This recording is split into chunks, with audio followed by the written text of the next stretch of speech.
pues vamos a iniciar con la palabra. Quiero que nosotros podamos entender que el Señor está muy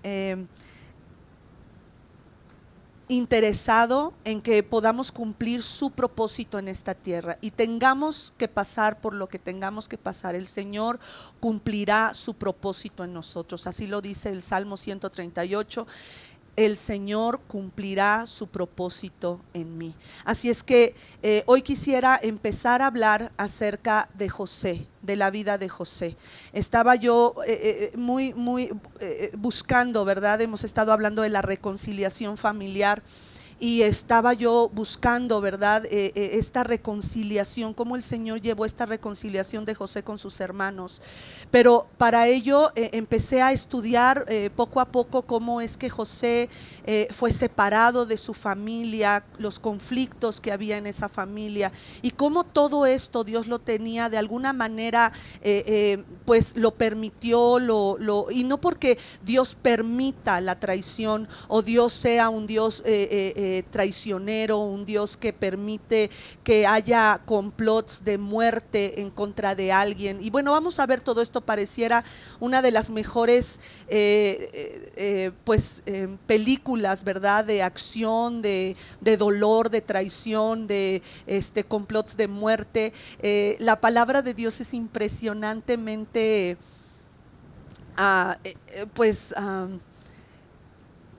actual. Es actual.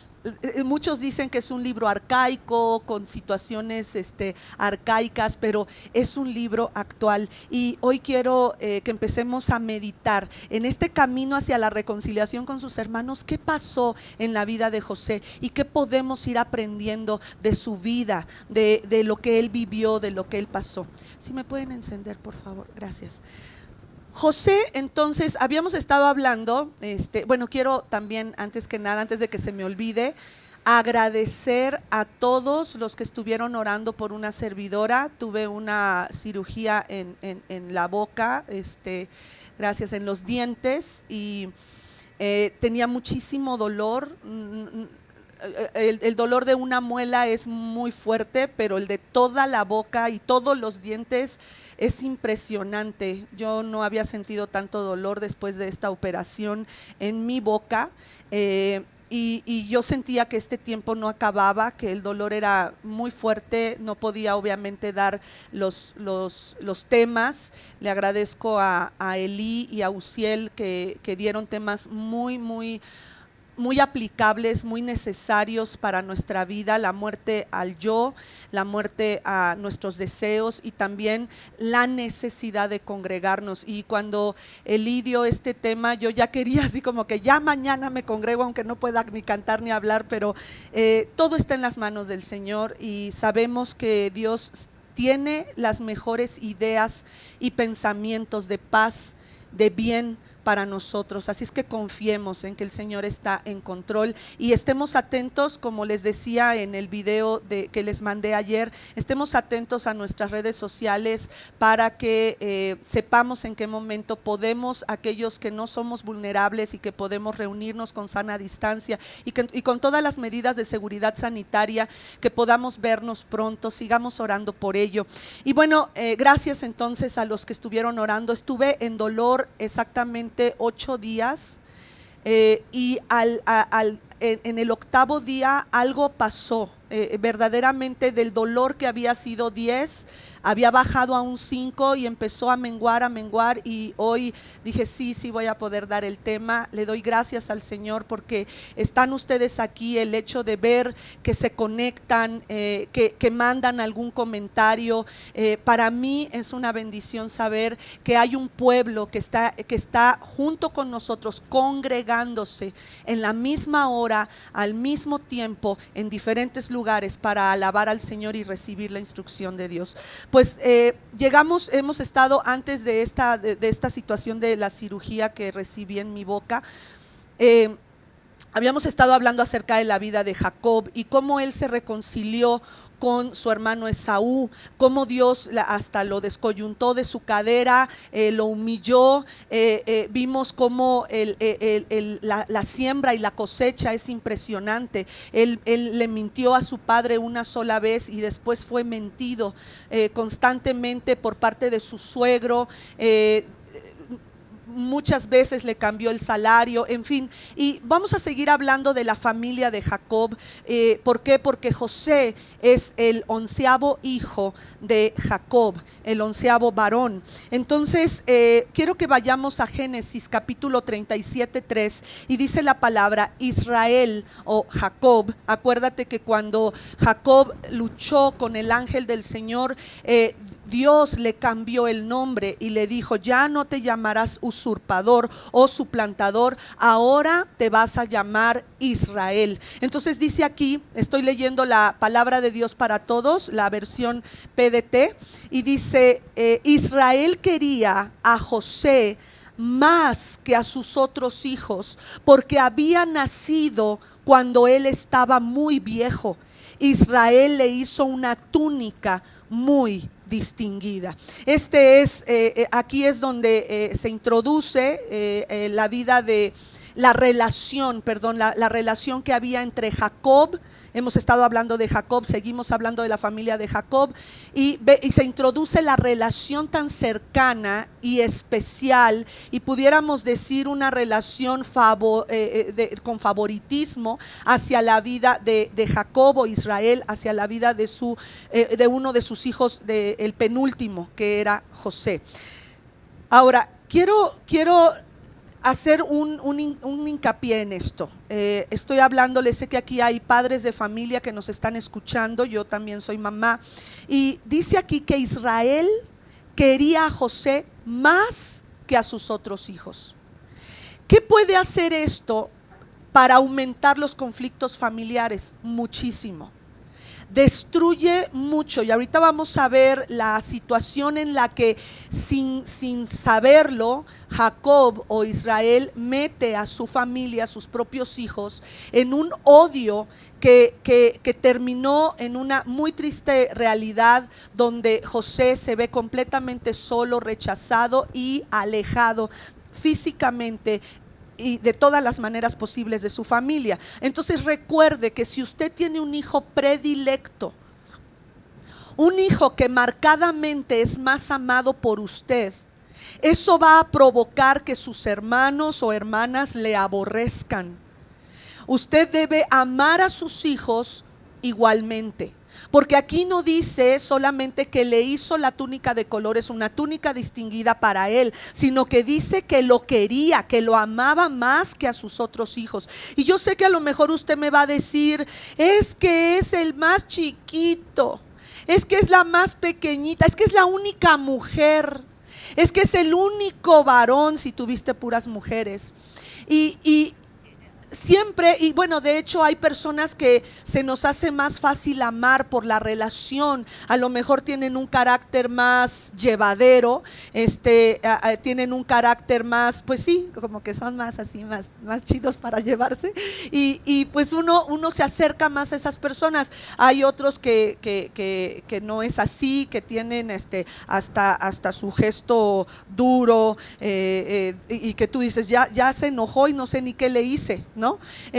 Pero sabes, me he dado cuenta que aunque pareciera una barrera, nosotros podemos cambiar ese ambiente espiritual dentro de tu familia, dentro de la familia. Fíjate que por algún tiempo, todos estos años que Dios me ha permitido salir a compartir la palabra, salir a predicar la palabra,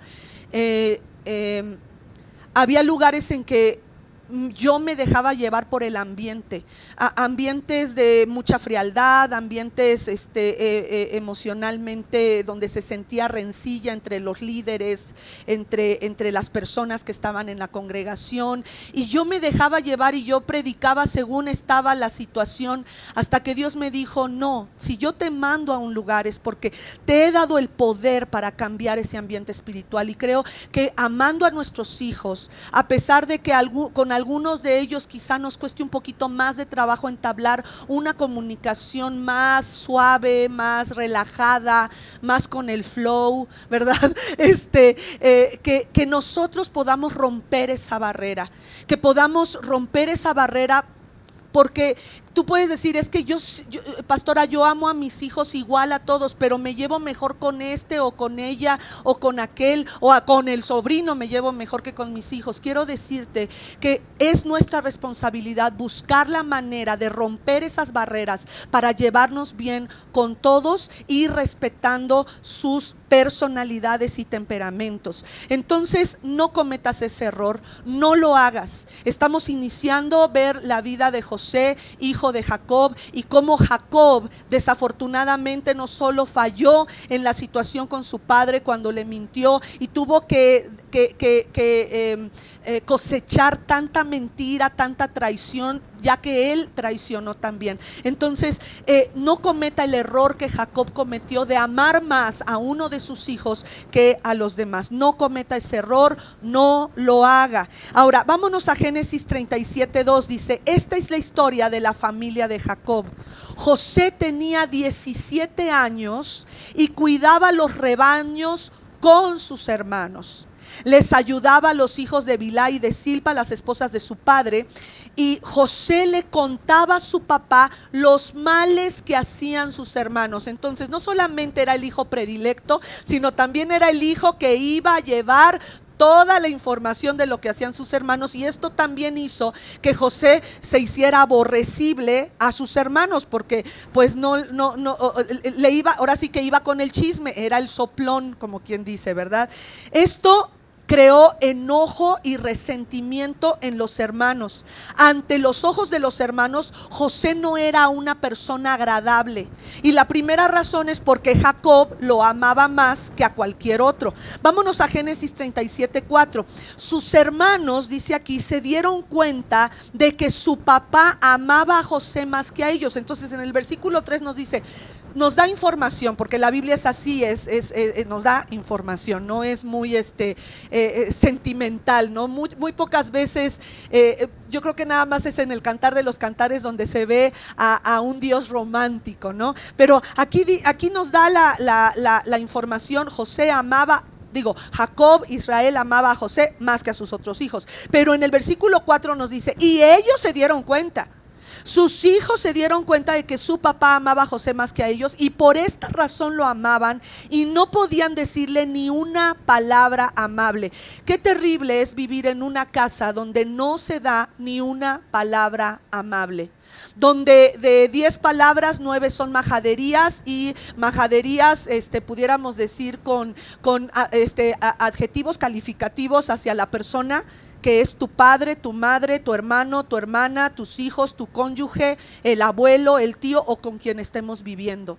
Es terrible, y así estaba la familia de Jacob. Entonces vemos que la vida de Jacob no fue para nada fácil, no fue sencilla, fue una traición tras otra. El hecho de él recibir la bendición del primogénito le costó tantas lágrimas. Versículo 5 de Génesis 37.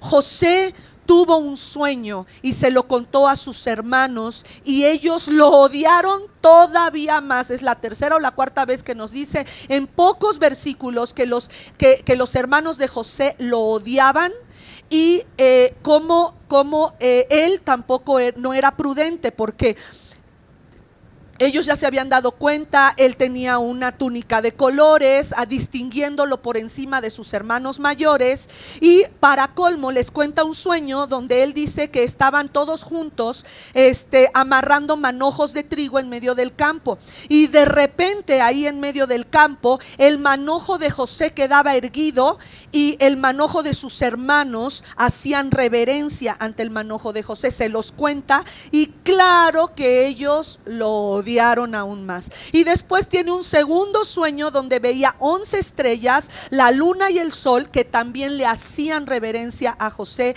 Y vámonos al versículo 8 de Génesis 37. Y dice: entonces sus hermanos le dijeron: ¿será que vas a ser rey nuestro? ¿Será que nos vas a gobernar? Y ahora sus hermanos lo odiaban aún más debido a sus sueños y a todo lo que les decía. Entonces vemos la cuarta o quinta vez, no sé, que que dice la palabra como información que lo odiaban. Llega el momento en que Jacob manda, bueno, acabamos de ver que ellos eran pastores de ovejas y estaba leyendo en algún comentario, leí muchos, que en ese tiempo los pastores de ovejas o de ganado tenían que moverse hasta por 80, 100 kilómetros lejos de su casa para apacentar sus ganados. Y tenían que moverse también de esa manera para poder comerciar y poder vender sus ganados y poder llevarlos a las aldeas o a las ciudades circunvecinas. Entonces los hermanos, los 10 hermanos, porque se quedaba José y el hermano Benjamín en casa, su hermano menor. Y llega el momento en que Jacob, los hijos de Jacob, estos 10 hijos, salen con sus ganados y Jacob manda a José a ver a dónde están sus hermanos y para saber cómo se encuentran. Jacob entonces envía a José de Hebrón a Siquem. Y ahí hay 80 kilómetros. Yo me quedé pensando, 80 kilómetros, no juegues, con razón no había gordura. Perdón, pues caminaban un montón. Me imagino que tampoco había bicicletas más que los burros y las carretas, ¿verdad? Pero él fue y caminó 80 kilómetros hasta Siquem y no encontraba a sus hermanos hasta que un hombre les dijo dónde estaban y los encontró en Dotán, a unos 25 kilómetros al norte de Siquem. O sea, caminó a Siquem 80 kilómetros más 25, ¿cuántos echó? Entonces eso habla, 105. Eso habla de que José era un niño o un joven, tenía 17 años, muy obediente a su papá, porque él hubiera llegado a Siquem y hubiera dicho, pues quién sabe, no está ni me regreso. Sin embargo, él empezó a preguntar en Siquem a dónde, si habían visto a sus 10 hermanos, y fue que llegó a Dotán. Cuando los hermanos lo reconocen, cuando él va llegando, movidos por el odio y la envidia que ya estaba en sus corazones, deciden eliminar a su hermano el soñador y deshacerse así de la molestia de esos sueños que tanto hicieron que ellos crujieran los dientes de molestia y de odio. Entonces ven dos salidas pertinentes: una, matarlo y aventarlo en una de las cisternas que estaban ahí. Y la otra es que Rubén, como el primogénito, se acerca y siente la responsabilidad de salvarle la vida y les pide que no atenten contra su vida, sino que solo lo tiren en una cisterna con la finalidad de que él después volviera y lo sacara de la cisterna. Ahora, estaba leyendo cómo eran las cisternas de ese tiempo. Yo pensaba que eran cisternas como las que tenemos algunos en las casas, ¿no? Que son cuadradas, abajo del jardín, y pues ahí está. No, en ese tiempo las cisternas tenían la forma de una botella, así, pero al revés. O sea, si pudiera voltear esto, bueno, el cuello de la botella, así era la cisterna, chiquito, y después se abría y adentro era más grande. Pero alguien que caía en una cisterna era una trampa de muerte, porque no podía salir, a menos que alguien te ayudara para salir. Entonces era una trampa. Bueno, eso en el momento que lo echaron ahí, porque sí lo hicieron, le quitaron su túnica, se la rompieron, estaban llenos de odio contra él, lo aventaron en la cisterna. Y ahora, estas cisternas, pues sí, se llaman cisternas porque sí eran para recolectar el agua de la lluvia. Y bueno, todos concordaron con este plan, y lo aventaron ahí y se sentaron a comer, no importándole. En el capítulo 37 no lo dice, pero vámonos al capítulo 42 del 21 al 22 y dice así: se dijeron unos a otros, estamos pagando lo que le hicimos a nuestro hermano. Y fíjate lo que recuerdan de ese momento que lo aventaron en la cisterna, 20 años después. Vimos que estaba en problemas, dicen los hermanos. Nos rogó que le tuviéramos compasión, pero nosotros no lo escuchamos. Es por eso que ahora nosotros estamos en problemas. Entonces Rubén, el mayor, el que había querido salvarle la vida, les dijo: ¿acaso no les dije que no le hiciéramos daño al muchacho? Pero ustedes no me quisieron escuchar y ahora hay que pagar por su sangre.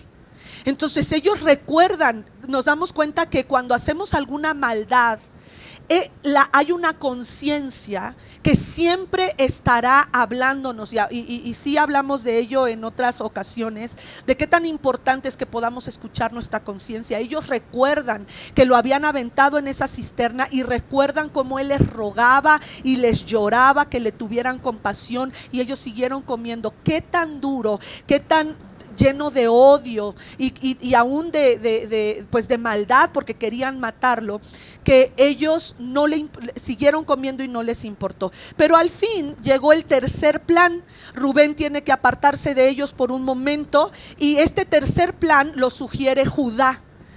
Y entiendo que, porque tú te vas a dar cuenta a lo largo de, si estás leyendo todo Génesis, que Judá empieza a tener problemas de prole para tener hijos, o sea, en el sentido de que tiene nada más 3 hijos y los primeros 2 se mueren, y Dios los mata por ser hombres malvados, y el último lo promete a la exmujer de sus primeros 2 hijos y no cumple su promesa, termina haciendo incesto, pero al final Dios preservó a través de Tamar la descendencia de Judá, porque si no hubiera acabado la descendencia de Judá. Sin embargo, vemos que Judá añade este tercer plan porque ve la llegada de una caravana de ismaelitas y madianitas, mercaderes que con sus productos iban hasta Egipto. Entonces Dotán era el lugar donde pasaban todos estos mercaderes para llegar a Egipto, que era el país de primer mundo, donde llevaban toda pues su mercadería para vender. Y es ahí donde él piensa en vender. Judá dice: vendámoslo como esclavo, y este plan entonces cumpliría con el propósito de deshacerse de José, eliminar a José sin matarlo por una consideración fraternal. ¿Ha visto usted esas consideraciones fraternales en las familias? Donde, bueno, no lo matemos, pero tampoco lo invitemos a los cumpleaños, ni a Navidad, ni Año Nuevo, ni el Día de las Madres, y hacen completamente aparte a esa persona. Ahora, me gustaría, José, todos sabemos que José tuvo al final éxito y cumplió el propósito que Dios tenía para él. Pero vamos a empezar a ver en este camino al éxito que tuvo que vivir José. Hemos dejado entonces la vida de Jacob, pero ahora nos vamos a adentrar un poco más en cómo es que José, ¿qué tuvo que vivir para llegar al éxito del propósito que Dios tenía para él? Ahora, vamos a ver algunas actitudes, hasta lo que hemos leído hasta el momento, que tenemos que reflexionar. Primero, necesitamos tratar a quienes parece que no, ahora sí que nos cuesta trabajo relacionarnos con esa persona. Necesitamos tratar a todos de la misma manera, en casa, en el trabajo, en la iglesia. Necesitamos tratar a todos de la misma manera, y por eso el Señor muchas veces aún a los dirigentes de las iglesias nos dice: no trates de una manera diferente al que tiene más dinero, no trates de una manera diferente a aquel que tiene influencias. Si necesitas llamar la atención, debes de hacerlo. Si necesitas hacer correcciones, debes de hacerlo. Necesitamos entonces tratar y amar a nuestros hijos de la misma manera. Es verdad, como ya decía decíamos, hay personas que a quienes nos resulta amar más fácilmente que a otras porque son más llevaderas, pero el favoritismo que Jacob demostró hacia José resultó en estos graves, profundos daños emocionales entre todos los miembros de la familia. Punto número 2, tenemos que tener sensibilidad hacia los sentimientos de los demás. Si te das cuenta, en el versículo 4 vimos que los hijos se dieron cuenta que era amado José más que a ellos. Entonces ellos, tanto José como la relación que llevaba José con Jacob, son un ejemplo de cuánto daño puede causar la falta de sensibilidad hacia los sentimientos de las otras personas, especialmente cuando son los miembros de la misma casa donde estamos viviendo. 3, necesitamos evitar ser controlados por la envidia. Aunque tratáramos de la misma manera a todos los hijos, a toda la familia, el enemigo siempre va a sembrar una semilla de envidia, una semilla de comparación, una semilla de vanagloria o de deseo de pleitesía entre ellos. Por lo tanto, necesitamos quitar de entre nosotros los celos, que son muy peligrosos y pueden traer consecuencias trágicas. Aún el día de hoy oímos de personas que mandan a matar al primo, al sobrino, con tal de quedarse con una propiedad. ¿Por qué? Porque la envidia es un sentimiento que destruye nuestras relaciones y puede traer problemas de carácter catastrófico. Punto número 4, y a pesar de todo, nos damos cuenta que Rubén y Judá trataron de ser, ahora sí que ellos dos sí dijeron, vamos a respetar la vida. Porque esto fue por un sentimiento de lealtad familiar.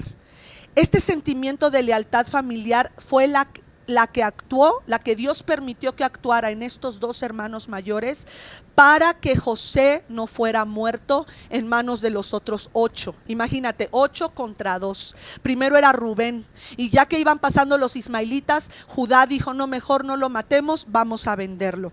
Entonces Rubén intervino oportunamente y apela al hecho de que sus hermanos, como un último recurso para salvarle la vida a José. Esto es un sano sentido de lealtad que debe de haber en nuestra familia. Desafortunadamente en los otros 8 no estuvo, pero hoy estoy hablándole a las familias de Muros de Salvación y te ruego que haya entre nosotros como iglesia y que haya entre nosotros como familia un sentido de lealtad hacia nuestra iglesia, hacia nuestra familia, hacia nuestra sociedad, porque eso va a proveer la búsqueda de alternativas para contribuir a la unión y no a la destrucción de la familia. Debemos de tener ese sentido de lealtad que nos ayude a contribuir a la unión de la familia y no a la destrucción. Muy bien, entonces es vendido a Egipto, y es aquí donde donde me doy cuenta que a pesar de todo el dolor que él sintió, de la desesperación, había sido despojado de lo único que lo ataba o que lo unía para bien a su padre, y es vendido como esclavo a los ismaelitas, llega a Egipto y ahí es vendido como esclavo a Potifar, que era un soldado egipcio.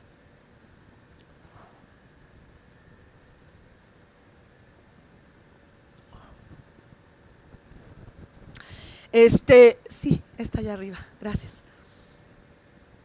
Y lo lleva a casa de este soldado egipcio, Potifar, donde su esposa, esta vieja Potifara, se fija en José. Estaba guapísimo José, guapísimo, pero José se niega a tener intimidad con ella, pero ella lo que hace es seguirlo buscando día a día. Vámonos a Génesis 39 del 1 al 5 y vamos a ver este camino a cómo el Señor lo llevó al éxito a José. Génesis 39 dice: los ismaelitas se llevaron a José a Egipto. Un egipcio llamado Potifar, capitán de la guardia de Faraón, no era cualquiera, lo compró. El Señor estaba con José e hizo que fuera un hombre muy exitoso. Subraya eso en tu mente o en tu Biblia. El Señor estaba con José e hizo que fuera un hombre muy exitoso. Quien se dio cuenta, fíjate, Potifar, que era un hombre impío, que no conocía del Señor, se dio cuenta, gracias mi amor.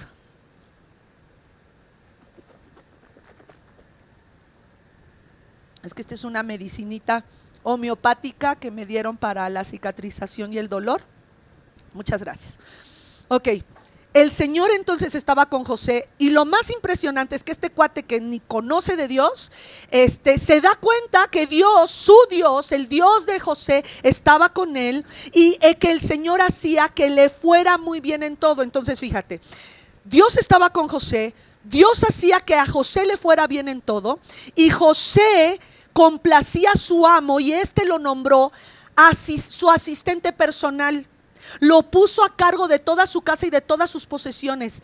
El Señor bendijo la casa de este egipcio desde el momento en que Potifar puso a cargo de José todas sus posesiones. El Señor bendijo a Potifar en todo lo que tenía. ¿Cuántas veces lo dice en estos 5 versículos? 4 o 5 veces dice: Dios bendijo, Dios bendijo, Dios bendijo a José y a Potifar en todo lo que tenía, tanto en la casa como en el campo. Aleluya. Es la bendición de Jehová la que enriquece. Aquí vemos que José ya está puesto en preeminencia, así como lo estaba en su casa materna, pero ahora en casa de Potifar el Señor lo levanta. La Biblia enseña entonces en estos 5 versículos y más allá, una y otra vez, que Dios estaba con José. Cuando Dios permite, escúchame bien, que en nuestra vida pase un tiempo de quebrantamiento, un tiempo que parece no tener sentido en nuestra vida, un tiempo donde nos desesperamos porque las cosas no cambian, porque pasan los años y la situación no cambia,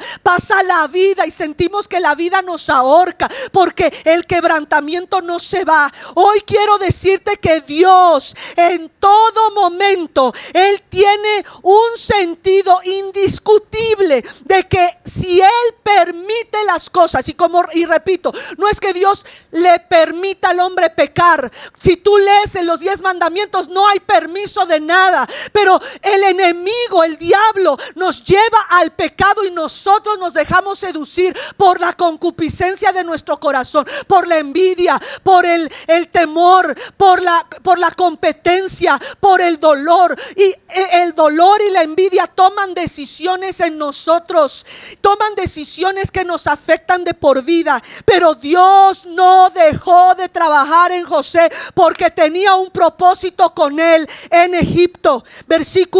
Vámonos a Génesis 39 del 6 al 9. Dice: entonces entregó todo a cargo de José y no prestaba atención a nada que no fuera la comida que él mismo consumía. Potifar solo le interesaba la comida porque José se hacía cargo de todo. Escucha el siguiente versículo: José era un hombre muy apuesto. Nuevamente, la Biblia no está siendo muy exagerada, simplemente está dando información. La Biblia dice que era un hombre muy apuesto y de buena figura. Ándele. Mujeres, pidan un José. Aleluya. Y dice: un tiempo después, la esposa de Potifar, su amo, comenzó a fijarse en José y le dijo: acuéstate conmigo. Pero José se rehusó y le dijo a la esposa de su amo: mire, conmigo mi señor no tiene nada de qué preocuparse en la casa. Me dio todas sus posesiones para que yo las cuidara. No hay nadie en esta casa que se iguale a mí. Escucha las palabras de José, porque vamos a sacar de esto principios para el éxito. Lo único que él me ha negado es a usted, porque es su esposa.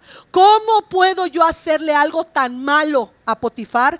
Y 2, cometer este pecado tan grande ante Dios.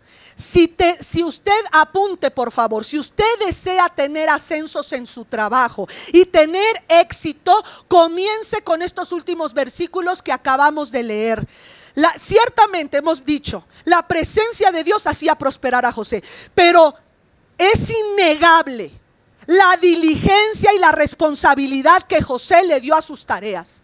Es innegable que José unido a la presencia de Dios, esto hace que haya éxito en nuestra vida. Ponga atención. Punto número 1. José, en lugar de lamentar su situación de haber sido excluido de su casa, odiado por sus hermanos, que habían querido matarlo, en lugar de lamentar su situación de soledad y sus malos tratos, se dedicó a hacer bien. ¿Con qué? Con lo que tenía a la mano, con lo que podía hacer. Y eso era lo que pasaba.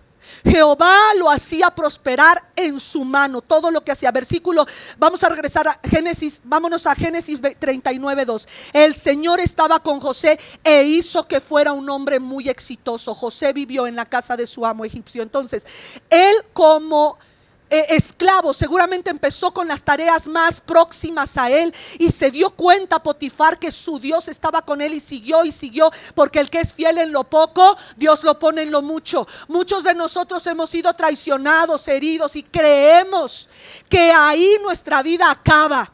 ¿Quieres ser exitoso en tu camino al éxito? Hoy te digo, deja de mirar a aquella persona que te dañó, te traicionó y te lastimó. Ponte a trabajar con las cosas que Dios te ha dado, sean materiales o aún los recursos humanos que Dios te ha dado. Vierte tu corazón en ellos, vierte lo que Dios te ha dado en ellos. Ten una mentalidad generacional y multiplícate. Pastor, si alguien te dañó, si alguien te dividió la iglesia, si alguien se fue en quien tú habías dado muchas horas de consejería, donde habías vertido, mi hermano pastor, sigue adelante. Mi hermana pastora, sé que te duele, pero necesitamos todos hacer lo que José hizo. Ponte a trabajar, dejémonos de lamentar la situación y pongámonos a trabajar con lo que Dios nos ha dado. 2. José no abusó de la autoridad y confianza que se le había entregado. Dios te ha dado una autoridad ahí donde estás. ¿Quieres ser exitoso? No abuses de esa autoridad y de la confianza que tus jefes te han entregado.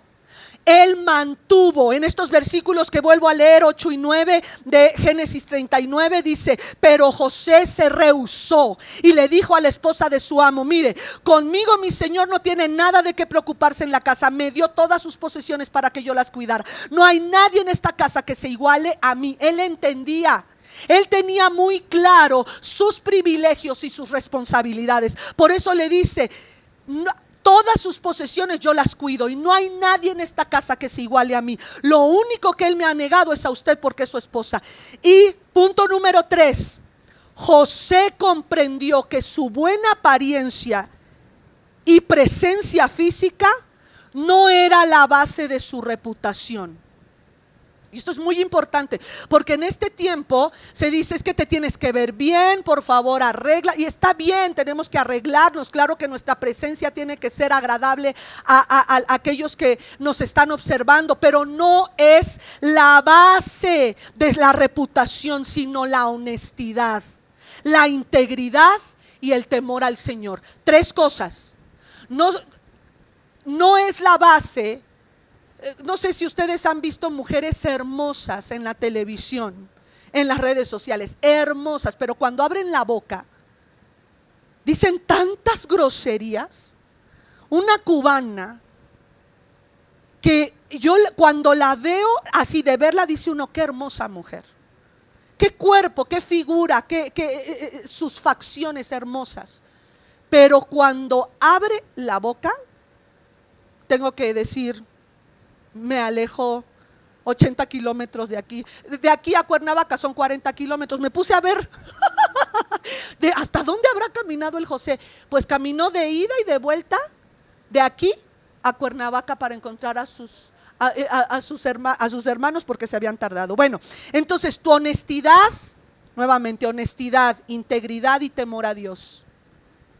Honestidad, integridad y temor a Dios, eso es lo que te da una buena reputación, más que la presencia y la apariencia física. Punto número 4, José trabajó con dedicación y pronto fue reconocido por el encargado, en este caso de Potifar. Pero vamos a ver que haciendo él lo correcto, y esto es algo que veremos un poquito más adelante, la próxima semana.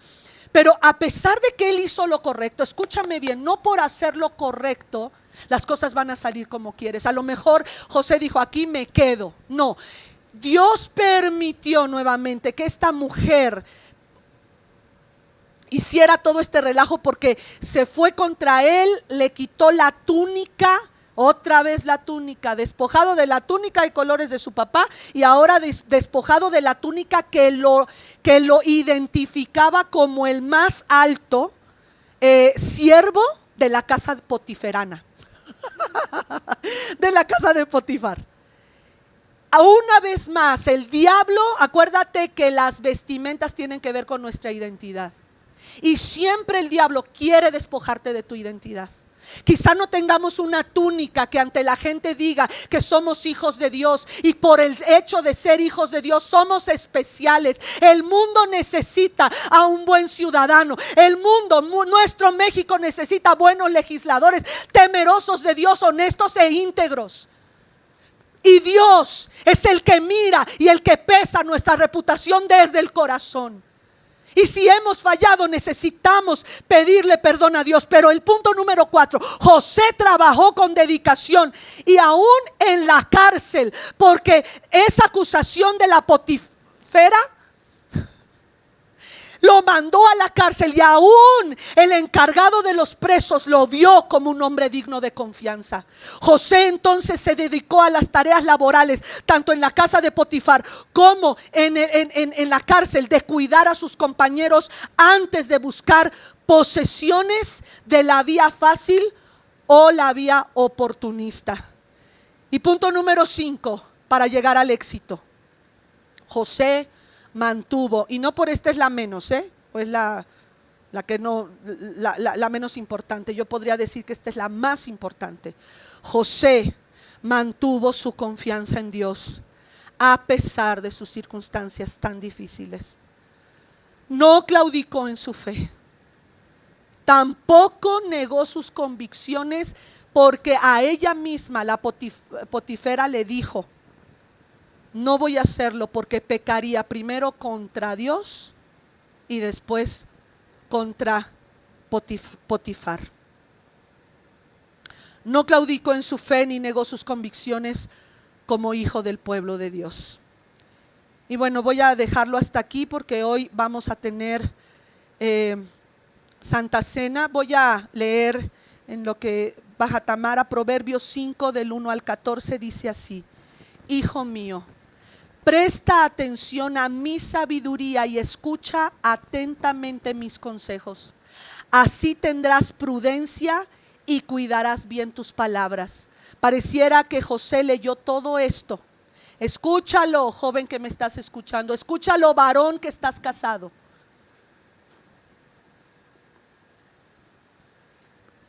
Todos los varones, dice así: escucha mis consejos, así tendrás prudencia y cuidarás bien tus palabras. Si la mujer de otro te habla con voz dulce y su lengua es suave como el aceite, al final ella solo te traerá amargura y dolor. Será esas palabras y esta mujer más cortante que una espada de dos filos. Ella, la mujer adúltera, la mujer de otro, te conduce por un camino que lleva a la muerte. Y hoy te pregunto, varoncito, que tienes una novia, si yo te preguntara en este momento, ¿con ella te vas a casar? Y tú me dices, no, con ella no me voy a casar, entonces ella es mujer de otro. Tienes que soltarla, porque dice aquí, sus pasos van directamente al sepulcro. No estoy hablando de que esa jovencita sea una mujer adúltera, pero estoy hablando del principio de guardar tu convicción y tu corazón para la mujer que Dios tiene para ti. Ahora pues, hijos míos, escúchenme, obedezcan mis palabras. Aléjate de la mujer que comete adulterio.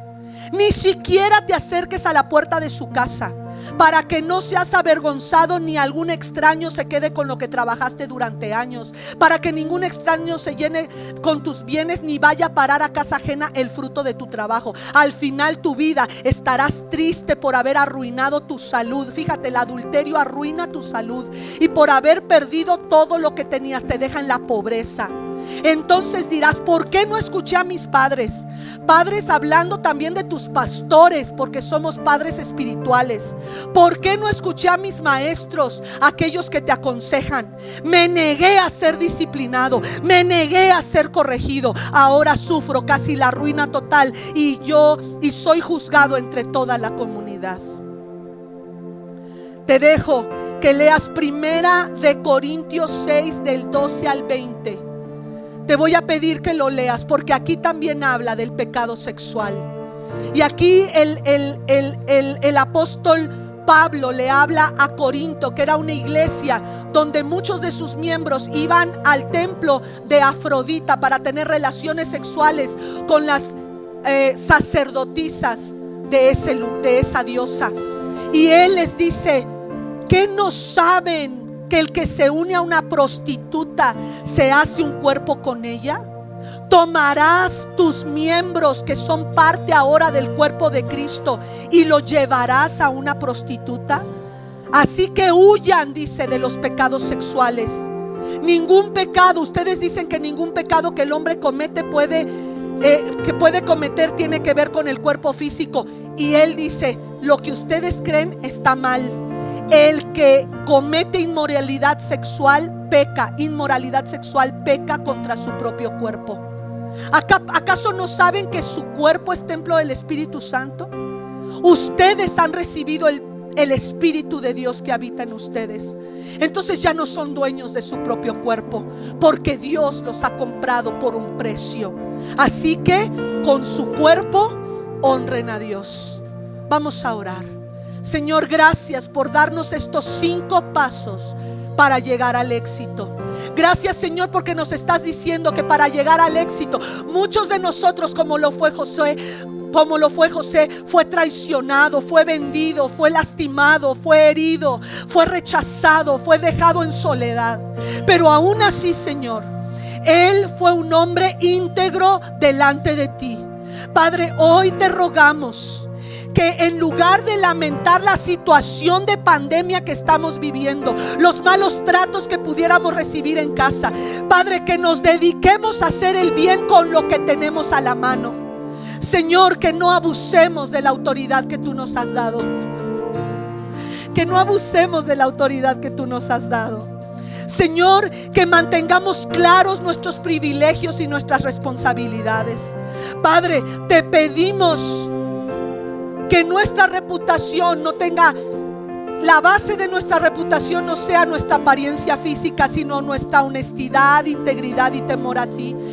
Padre, que trabajemos con dedicación, que seamos reconocidos porque somos hombres y mujeres dignos de confianza. Y por último, Señor, ayúdanos a mantener nuestra confianza en ti, a pesar de las circunstancias. En el nombre de Jesús. Amén. Muchas gracias, iglesia, por acompañarnos. Gracias a Dios porque pudimos celebrar juntos la Santa Cena. Y como ya les decíamos, estén pendientes a nuestras redes sociales y sigamos orando porque Dios nos permita regresar a nuestras reuniones presenciales en Sensodep. Dios les bendiga, les amamos y seguiremos haciendo las transmisiones en vivo. Nos vemos entonces el próximo miércoles a las 7 de la noche. Que tengan un feliz día junto con su familia. Hasta pronto.